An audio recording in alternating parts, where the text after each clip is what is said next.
안녕하세요. 30대 중반의 여자입니다. 제가 커피앤톡 애청자예요. 제가 사연들 들으며 힐링을 많이 합니다. 저처럼 황당한 일 겪은 사람들이 많더라고요. 사연들 보면 대부분 시댁이 이상한 집들이 많다는 걸 느껴요. 그래도 다른 집들은 대놓고 나 이상한 시어머니다 라고 하진 않더라고요. 노골적인 마음을 숨기다가 결국에 숨길 수 없을 때 빵 터트려서 다들 기막혀하고 그러는 것 같은데요. 저희 시어머니는 아니에요. 그냥 대놓고 이상한 사람이에요. 정말 초대박, 막장 중에 막장인 분인 것 같아요.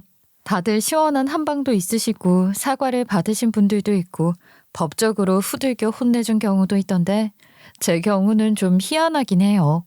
궁금증을 안고 살아가게 하는 저희 시어머니 이야기를 지금부터 풀어보겠습니다. 제 이야기는 남편과 결혼하기로 했을 때부터 이야기가 시작이 돼요. 그도 자기 엄마가 오죽 이상하면 결혼한다고 시댁에 인사 갈 때부터 신신당부를 했을까요? 자기야, 우리 엄마 만나면 무조건 돈 못 번다고 해. 집도 가난하고 아무것도 모르는 척 가진 게 없는 척해. 알았지? 아, 왜? 어머님이 돈 잘 버는 며느리는 싫대? 내가 어디서 들었는데 능력 있는 며느리 싫어하는 시어머니가 있더라. 혹시 어머님도 그런 과인 거야? 아니, 우리 엄마는 그냥 누군가가 돈이 많으면 다 빼앗아 가려고 해. 좋은 옷도 입고 오지 말고 촌스럽고 버릴 만한 정장 같은 거 입고 와. 그게 딱 좋겠어. 그래? 설마 며느리 돈에도 욕심내실까? 자기 돈도 많이 관여하셨어? 자기 돈 꽤 있잖아. 내 돈도 얼마나 탐내했는데 그래서 내가 뒤로 다 빼돌렸어. 안 그랬으면 우리 엄마가 다 뺏어가서 나 빈털터리였을 거야. 아무튼 내 말 명심하고 꼭 그렇게 말해야 해. 옷도 촌스러운 거, 돈도 없다고 하고, 알았지? 그래야 우리가 편해. 예비신랑은 결혼 전부터 자기 엄마는 돈 욕심이 많아서 최대한 재산이 없다는 식으로 말하라고 했고요. 결혼 전 어머님께 잘 보이려고 예쁘게 꾸미고 잘 입고 올 필요도 없다며 집에서 버리려고 하는 촌스러운 정장을 입고 오라고 했습니다. 아니, 솔직히 가족이잖아요. 아들이고요. 어떻게 아들이 자기 엄마를 이렇게까지 나쁘게 말하는 건지 저는 좀 의아했어요. 모자가 사이가 많이 안 좋나 싶었지요. 그런데 예비신랑이 한 말은 정말이었습니다. 시댁에 처음 인사를 가던 날이었어요. 저는 진짜 버리려던 정장을 입고 갔고요. 화장만 깔끔하게 하고 갔습니다. 시댁은 아버님이 돌아가셔서 어머님 혼자셨는데요. 어머님께 인사드리자마자 저에게 묻는 첫 질문이 딱 이거였습니다. 그래, 아들한테 말 많이 들었다. 결혼은 해도 좋은데 너 얼마 버니? 월급이 정확히 얼마인지 말해봐. 제 귀를 의심했어요. 어떻게 인사를 드리자마자 돈 얘기부터 나오나요? 게다가 어머님은 고상해 보이려는 노력도 없으시고 저의 이름도 부르지도 않으시고요. 너너거렸어요. 그런 포인트에서 기분이 살짝 상했습니다. 그래도 대답을 해야 하잖아요. 그 순간 머리를 엄청 돌렸어요. 제가 그때 월급을 한 400만 원 넘게 받고 있었는데요. 시댁에 오기 전에 남편이 신신당부를 했잖아요.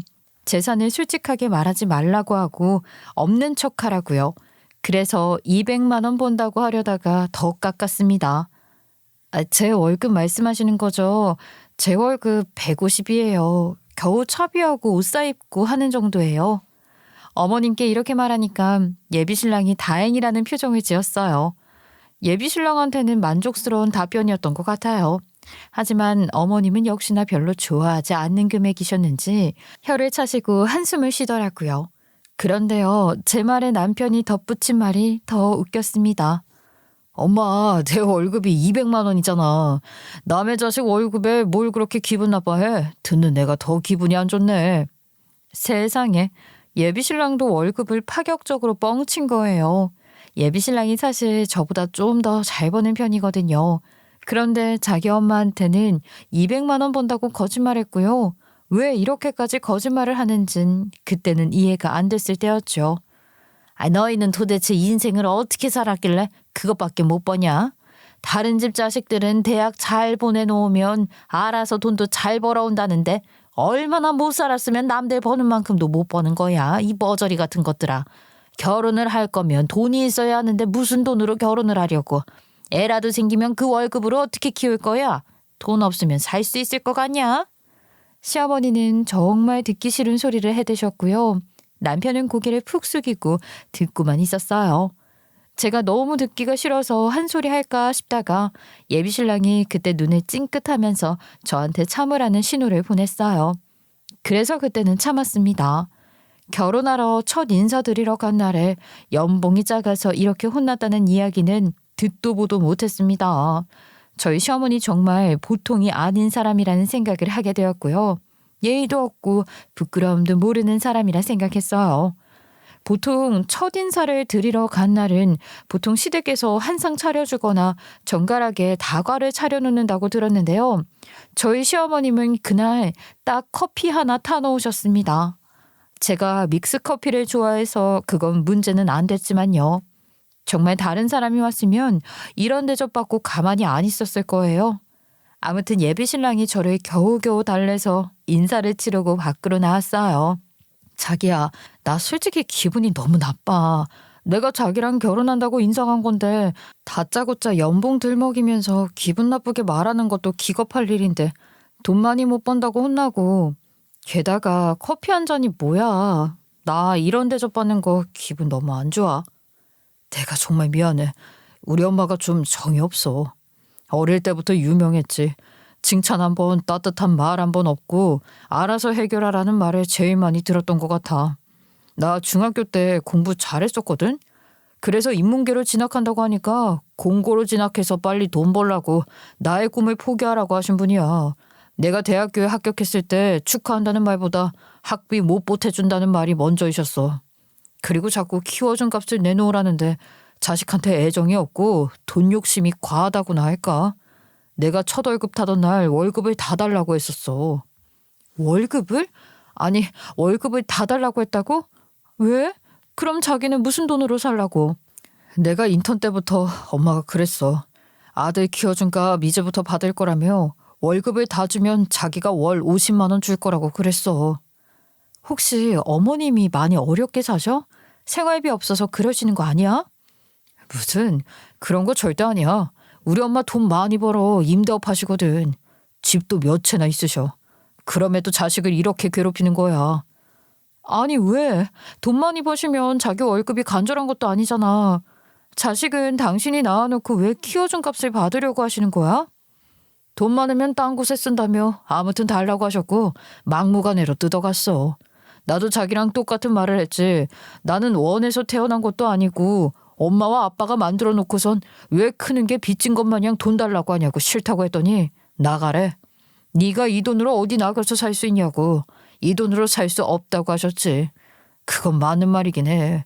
그래서 그때부터 월급을 속일 수밖에 없었어. 혹시 어머님이 뭐 돈 모아서 나중에 주시려고 하는 거 아니야? 돈 관리해준다는 명목으로 가져간 거 아니고 내 친구가 그렇게 하는 애가 있거든. 아니야. 나도 그런 희망을 걸었었는데 확실하게 내가 확인했어. 내 돈이 들어오면 그 돈 가지고 집수리를 하거나 재산을 늘리는 데에 썼어. 주택이 관리하기가 쉽지 않다며 이번 달 내 월급으로 뭘 고쳐야겠네. 그런 말 했고 정말로 돈 들어오면 바로 고치셨거든.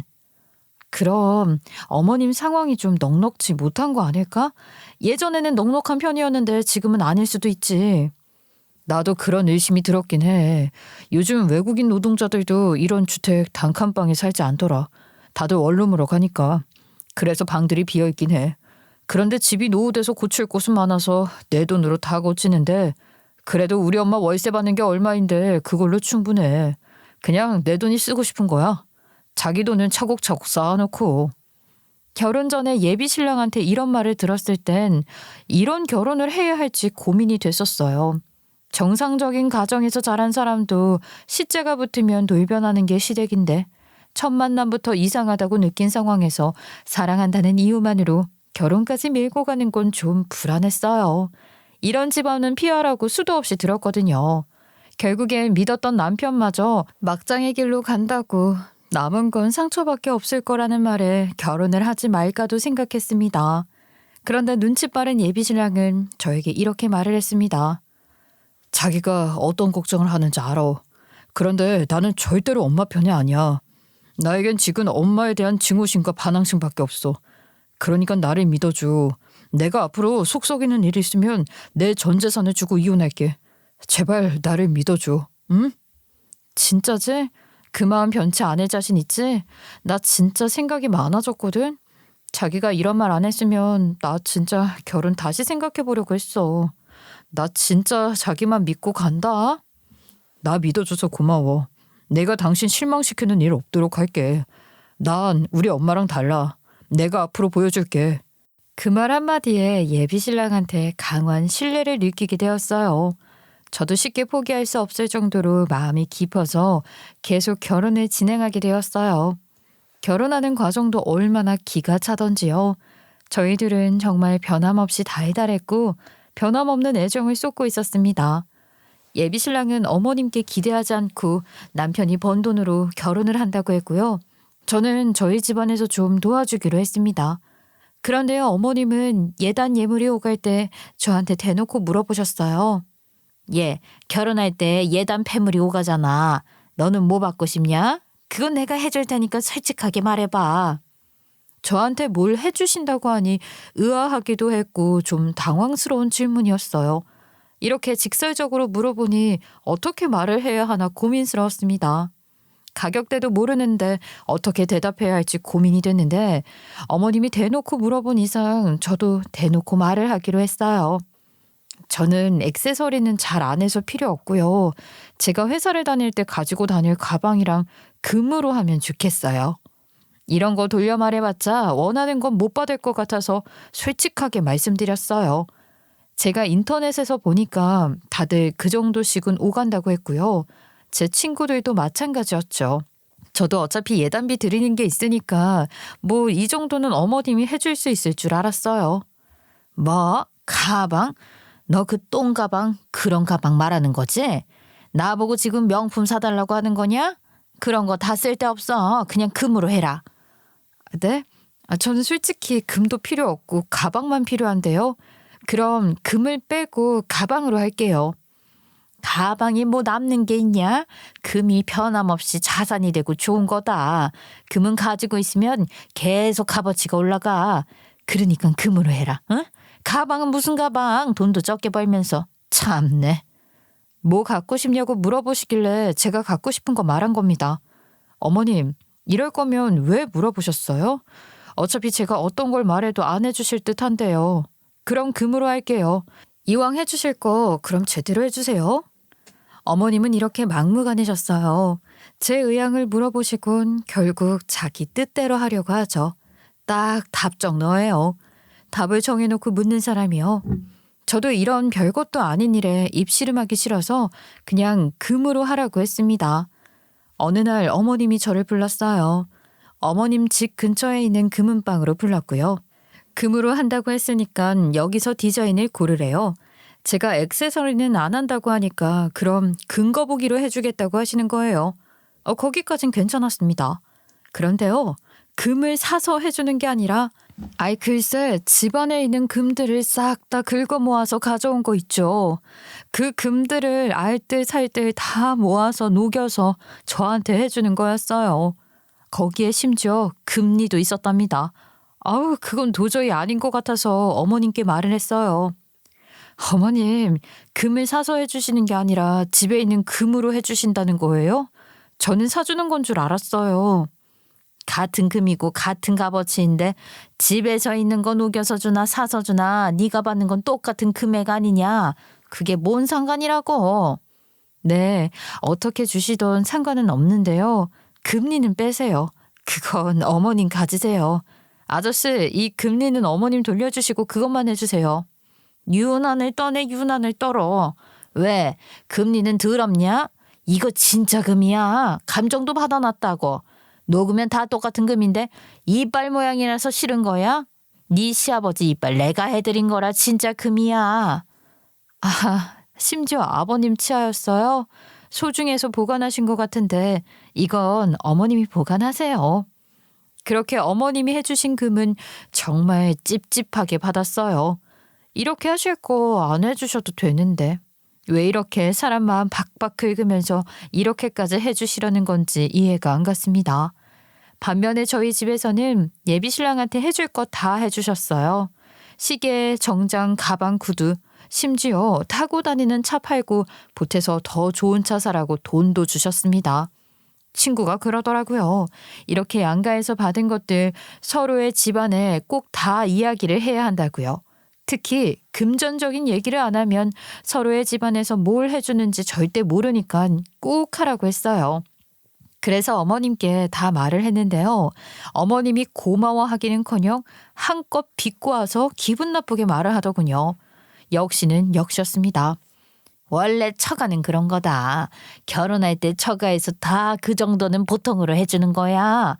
아이 뭘 생색을 내고 있어? 어머님, 생색 내려는 게 아니고요. 그리고 이건 보통이 아니에요. 저희 엄마 아빠가 예비사위 예뻐서 좀 무리하신 거예요. 제 친구는 이 정도도 안 하고 결혼했어요. 그리고 제 친구는 시댁에서 저보다 많이 받고 결혼했고요. 너 지금 네가 조금 받았다고 생각해서 이런 거 말하는 거냐? 이 정도면 많이 해준 거지. 누가 하녀한테 이렇게 많이 해주냐? 옛날에는 말이야. 잠깐만요. 하녀요? 어머님, 지금 무슨 말을 하시는 거예요? 절 하녀라고 생각하신 거예요? 제가 며느리지 왜 하녀예요? 하녀라는 말에 제가 화나서 눈이 돌았는데요. 옆에서 듣던 예비신랑이 오히려 더 화를 냈습니다. 하녀는 누가 하녀야? 나는 이 사람 왕비로 모시고 살 거야.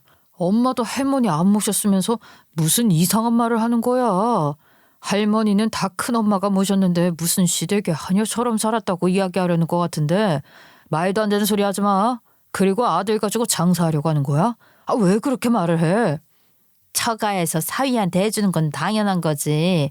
평생 네가 먹여 살릴 거니까 당연하지. 엄마, 아들이 그렇게 잘났어? 내가 뭐 그렇게 대단한 사람이야? 이 사람도 나도 능력은 비슷해. 처가에서 나한테 많이 해주면 고마운 거고 우리 집에서 많이 못 해주면 미안한 거지. 당연한 게 어딨어 당연한 게. 나는 엄마의 이런 점 정말 이상하다고 생각해. 내가 지를 어떻게 키웠는데 키워준 은혜도 모르는 놈. 무능력해서 키워준 값도 내놓지도 못하면서 아주 둘이 지랄들을 한다 지랄들을 해. 엄마, 나도 엄마 진절머리가 나. 나 안 보는데 속 편하지? 결혼할 때까지 신혼집 구해놓은 데에서 살게. 그리고 결혼하면 엄마 볼 일 없을 거니까 그런 줄 아시고요. 네가 나가면 내가 눈 하나 깜짝할 것 같냐? 돈덩어리, 저 백망덕한 놈. 너 나갈 거면 네 동생도 데리고 나가. 아주 둘 다 돈덩어리야. 이제 네 동생 네가 키워. 으유, 내 박복한 팔자. 예비 남편에게는 나이 차이가 많이 나는 대학생 남동생이 있어요. 남편이 밖으로 나간다고 하니까 동생까지 데리고 가라지 뭐예요? 남편한테 떠넘기는 거였습니다. 정말 부모라는 사람이 왜 그럴까요? 엄마는 엄마가 자식을 낳아놓고 왜 나보고 거두라고 하는 거야? 동생이 뭐 내 자식이야? 엄마의 자식이니까 엄마가 키워. 엄마가 부모니까 책임을 다하세요. 왜 의무도 없는 나한테 동생까지 떠넘겨? 그건 내가 알 바 아니네요. 그렇게 말하고 간단히 짐을 챙겨서 시댁에서 나오려고 하는데요. 시어머니가 등 뒤에서 이런 말씀을 하셨습니다. 신혼집은 무슨 돈으로 구했냐? 그것도 처가에서 해준 거야? 기름동에 있는 아파트라고 했지? 우리가 모은 돈으로 했으니까 엄마는 신경 꺼. 우리 돈으로 구한 거니까 행여라도 올 생각하지 말고. 뭐? 너희가 무슨 돈이 있어서 그 비싼 아파트를 구한 거야? 혹시 너 나 속였냐? 월급 200이라 해놓고 사실은 더 받는 거지. 네가 어떻게 나한테 이럴 수가 있어? 어떻게 나를 속여? 그럼 별 수 있어? 어떻게 엄마는 나한테 그럴 수가 있는데. 내가 아들이 맞긴 해? 그동안 키워준 값을 내놓으라니. 그런 부모가 세상에 어딨어. 내가 그 명분이 납득이 안 돼서 그래. 키워준 대가로 월급을 다 내놓으라니. 사채업자도 그러지 않겠다. 직장인이 어떻게 월 50만 원으로 생활을 해. 그렇게 살라고 강요하는 엄마가 이상한 거야. 내가 안 속이고 배겨? 네가 그러니까 호래 자식인 거야. 네 엄마가 너 키워준 건 왜 생각 안 해? 이 나쁜 새끼야. 이래서 자식 키워봤자 쓸데없다고 하는 거야. 누가 낳아달라고 했어? 엄마가 원해서 낳아놓고 왜 그 책임을 나한테 지라고 해. 부모가 자식 키우는 게 당연하지. 키워준 값을 내놓으라는 부모가 당연해? 세상 사람들한테 물어봐. 어떤 엄마가 이런 말을 하는지. 이게 부모냐고. 엄마를 질타할 거야. 사랑은 바라지도 않아. 부모의 따뜻함 바라지도 않다고. 걸림돌이나 되지 말아줘 제발. 그렇게 남편은 시어머니와 대판 싸운 후 시댁을 나오게 되었습니다. 이쯤 되니 좀 궁금하지 않으세요? 합리적인 의심이 들지 않으세요? 네, 저도 그런 의심이 들었습니다. 그래서 예비신랑한테 아주 조심스럽게 말을 했어요.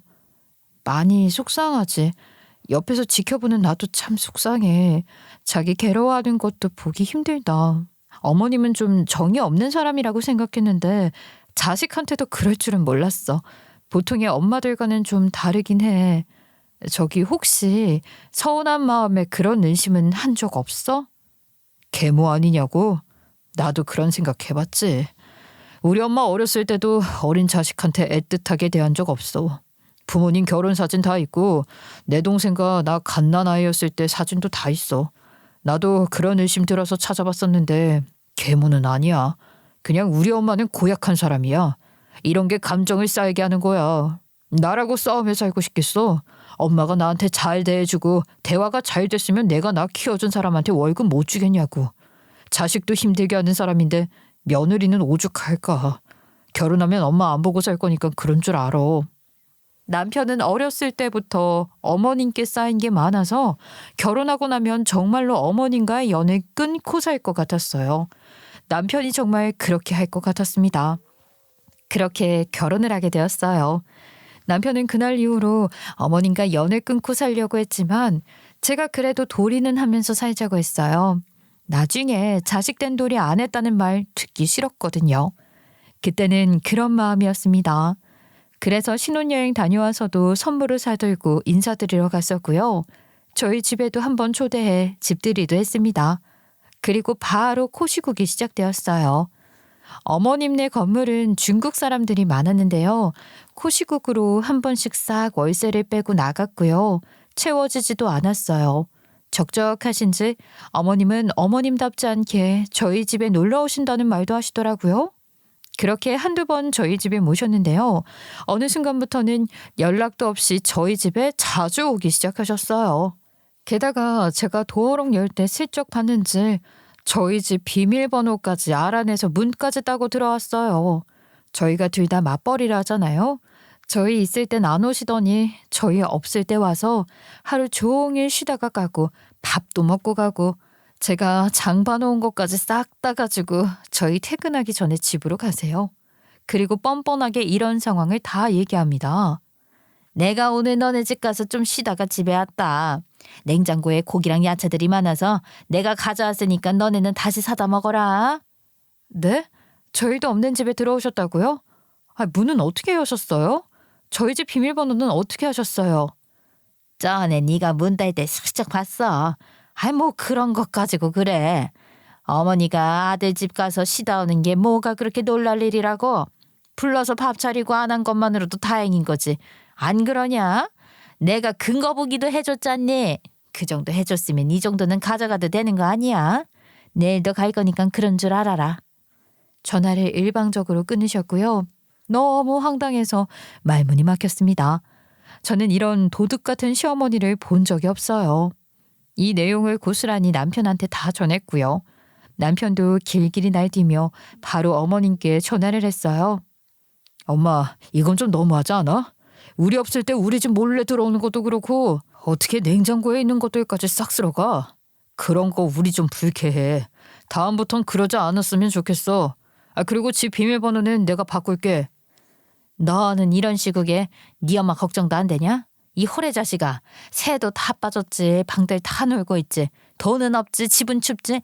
내가 니네 집 가서 놀다 오고 음식 가져온 게 그렇게 화낼 일이야? 이 나쁜 놈. 너 같은 건 낳지 말았어야 했는데 그때 고아원에 확 보내버렸어야 했는데 이 고얀 놈. 그래? 그때 그럼 고아원에 버리려고 했어? 그러지 그랬어. 그러면 지금이라도 그때 아들 버렸다고 생각하고 지금부터라도 연 끊고 살자.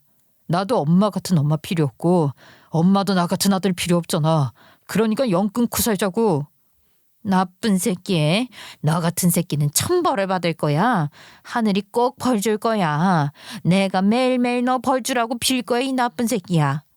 시어머님은 아들인 제 남편한테 악담이란 악담, 욕이란 욕은 다 퍼부었어요. 남편이 그날 전화를 끊고 많이 괴로워했어요. 다른 사람도 아닌 자신의 엄마한테 저주에 가까운 그런 말을 들었으니 얼마나 괴롭겠어요? 흐느끼며 우는데 그 마음이 이해가 되어서 뒤에서 말없이 안아주었습니다. 다음날 남편은 마음을 진정시키고 동생한테 전화를 걸었어요. 혹시 집에 무슨 일 있어? 엄마가 어디 아프다거나 돈이 많이 없다거나 무슨 힘든 일 생긴 거 있어? 남편도 그렇게 어머님과 싸웠지만 한편으로는 걱정되는 마음이 있었나 봅니다. 동생한테 어머님의 근황을 물어보았어요. 아니, 그런 거 전혀 없는데? 왜? 엄마가 무슨 일 있대? 전에 아래층에서 누구 이사 오고 아파트 재주는 집 계약했다고 하고 그랬던 것 같아. 아니야. 그냥 무슨 일 있나 그냥 물어본 거야. 넌 어때? 별일 없이 잘 지내고 있어? 형, 나는 괴롭지. 하루에 12번씩 엄마의 폭언 때문에 아주 미치겠어. 집에 오면 오는 대로 안 들어오면 안 들어온다고 별별 욕을 다 들어. 엄마가 등록금 안 내주잖아. 지금까지는 가외로 계속 잘 버텨왔는데 이제는 집을 나오고 싶어서 알바 하나 더 늘렸어. 엄마가 자식들을 돈으로만 보는 것 같아서 나 진짜 우울증 올 것 같아. 도련님의 정신 상태도 꽤 심각해 보였어요. 남편은 도련님과의 전화 통화 후 더 심란해했어요. 그래서 저와 상의를 했죠. 여보, 미안한데 내 동생 우리 신혼집으로 이사시켜도 될까? 내가 좀 보살펴주고 싶어. 졸업 후 취직할 때까지 우리 집에서 살라고 해도 될까? 당신이 불편하면 안 할게. 저희 도련님이 공부를 잘해서 좋은 대학교에 다니고 있고 그 당시 3학년 겨울방학이라서 졸업까지는 1년 남아 있었어요. 여보, 잘 생각했어. 나도 도련님을 계속 어머님 집에 살라고 하는 게 마치 방관자가 된 것 같은 기분이라 별로였거든. 내일이라도 우리 집으로 오라고 해. 나야 괜찮지. 당신 동생이면 내 동생이기도 하고 불편할 거 없으니까 얼른 오라고 해. 그래서 시동생과 신혼을 같이 하게 되었습니다. 저도요, 진짜 신혼 초부터 고생 많이 했어요. 부모 잘못 만난 자식들이 웬 고생인지 모르겠습니다. 그때부터 남편과 도련님은 어머님과 연락을 일체 끊어냈어요. 시간이 흘러갔습니다. 그렇게 1년이 지나고 도련님이 졸업할 때에도 어머님을 부르지 않았고 저희 부부가 가서 축하해 주었어요. 도련님은 다행히 졸업하자마자 취직을 해서 월세값을 모았고요. 이사 비용이 생기자 바로 독립을 했습니다. 그 후로 2년 뒤 어머님과 연을 끊고 산 지도 3년이 되었을 때 저희는 출산을 하게 되었어요. 3년 동안 저도 남편도 도련님도 다 어머님과 인연을 끊고 살았는데 어떻게 어머님이 제가 임신한 걸 아셨어요. 그래서 저희 집으로 산모 미역을 보내왔습니다. 어떻게 미역을 받았는데 그냥 받아먹어요? 그때 정말 3년 만에 처음으로 어머님께 전화를 했습니다. 제가 홀몸이 아니라서 어머님이 또 막말과 폭언을 하실까 걱정이 되긴 했지만요. 의외로 기분 좋은 대화가 이어졌어요. 어머님, 안녕하세요. 미역이 배송되어서 깜짝 놀랐어요. 감사합니다. 저 임신한 거 알리지 않았는데 어떻게 하셨어요? 내가 사실은 오며 가며 너희를 멀리서 봤다.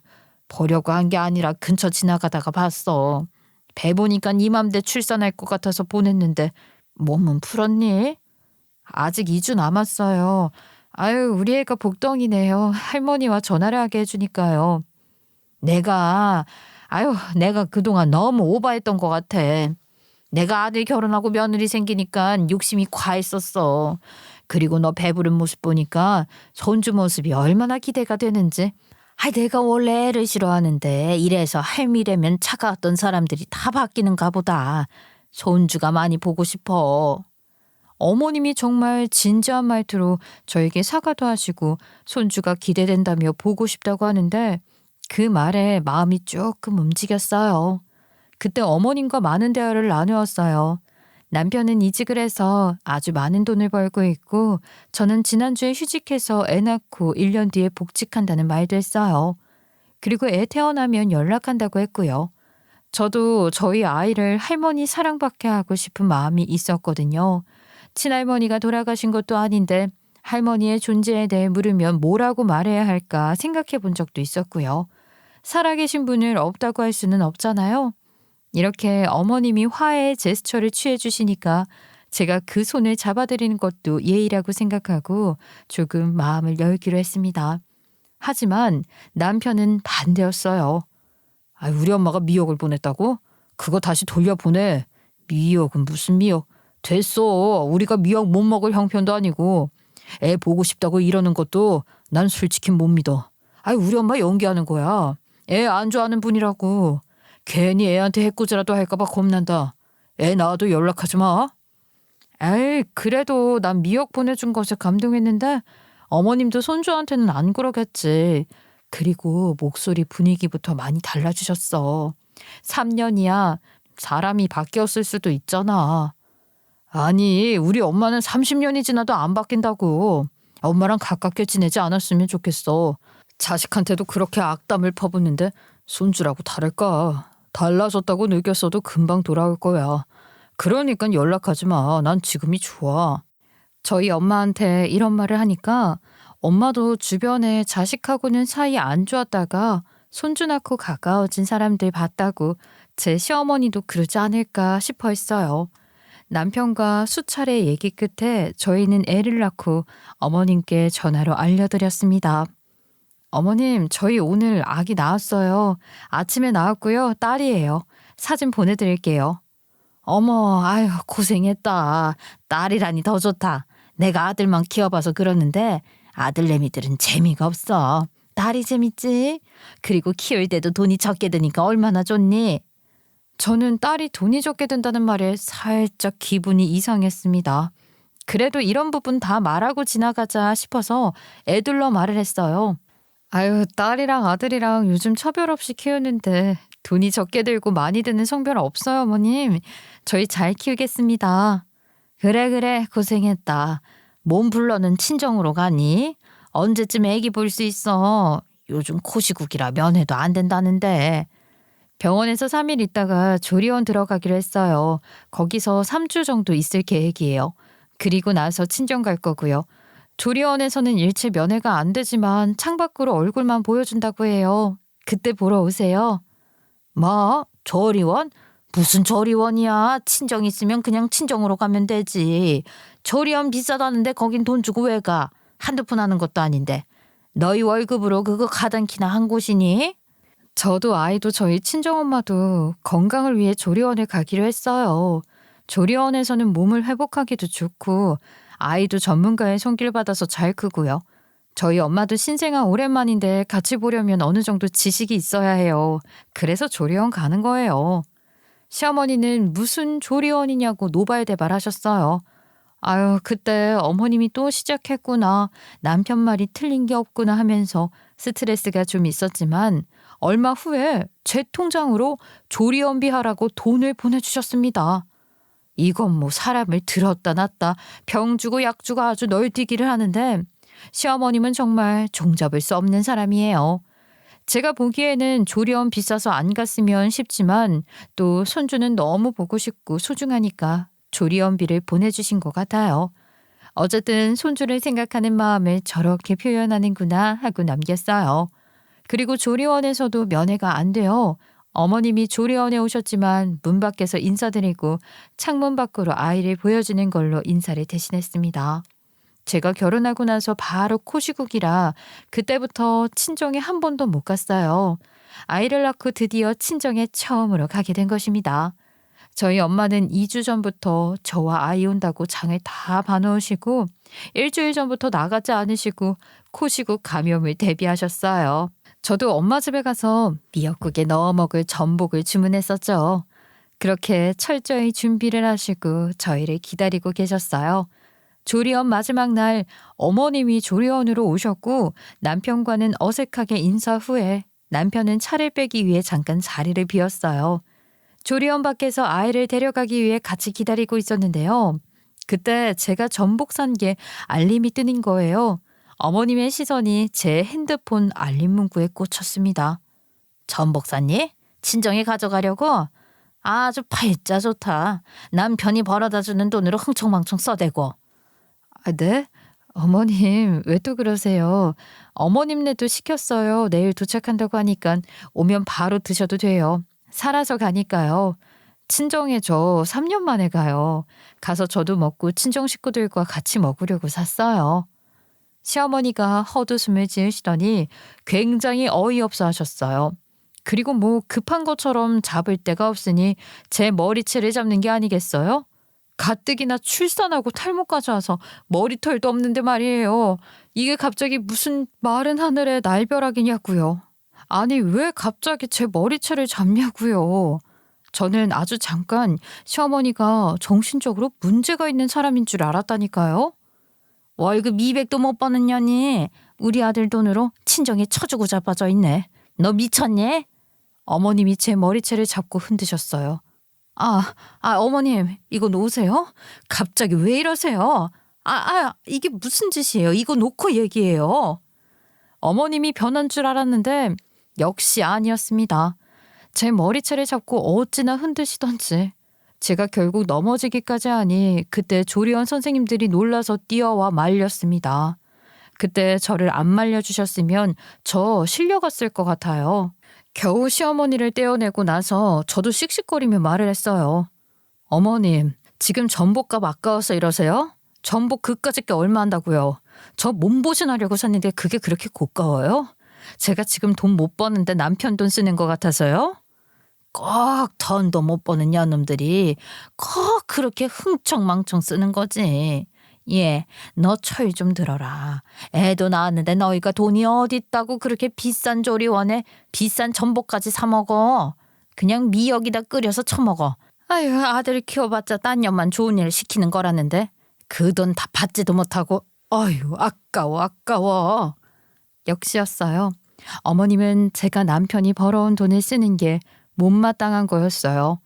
남편이 힘들게 벌어온 돈에 제가 흥청망청 써서 그런 게 아니라 그 돈이 자기한테 들어와야 하는데 제가 쓰고 있으니까 아깝다는 생각을 하신 겁니다. 그래서 이제는 제가 제 비밀을 밝힐 때라고 생각했어요. 이젠 어머님의 실체를 진짜로 알게 된 것 같았거든요. 오늘이 끝이라는 생각에 다 폭로했습니다. 저 연봉 1억인데 뭔 개소리를 하세요? 모르셨구나. 저 휴직 전에 승진해서 관리장이에요.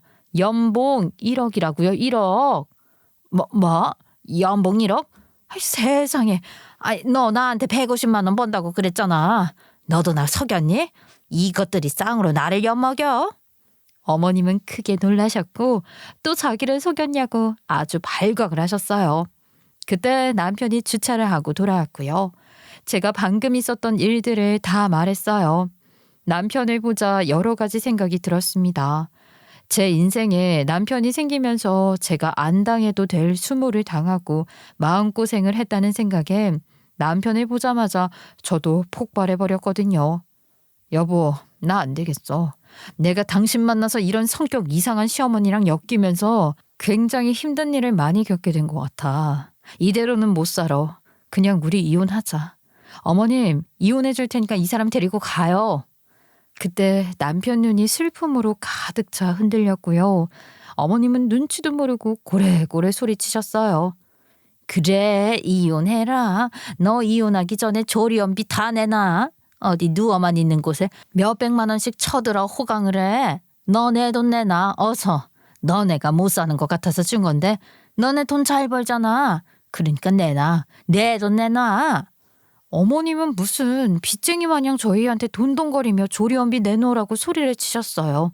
조리원 선생님들, 산모들 모두 저희의 소동에 시끄러워서 다들 구경을 하고 있었고요.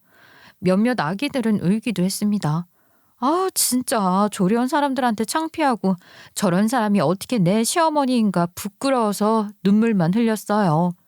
조용히 해달라는 조리원 실장님의 말에 바로 남편은 어머님한테 달려들었어요. 멱살을 잡고 패대기 치듯이 바닥으로 내팽개쳤습니다.